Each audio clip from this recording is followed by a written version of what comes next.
Jadi ya lah, maaf benar kamu itu ada bekal lah. Ya benar. Mau ngajian kalau kami tidak apa gitu.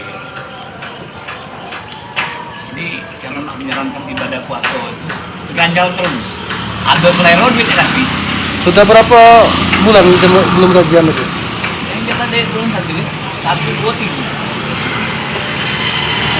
Instruksi bupati itu dirumahkan, seluruh PKS, setelah daripada gajinya kan dibayar.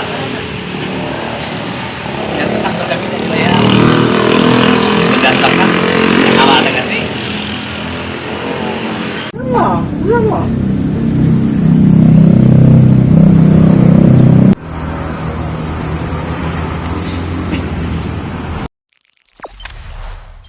Jangan lupa subscribe, share, komen, dan like ya.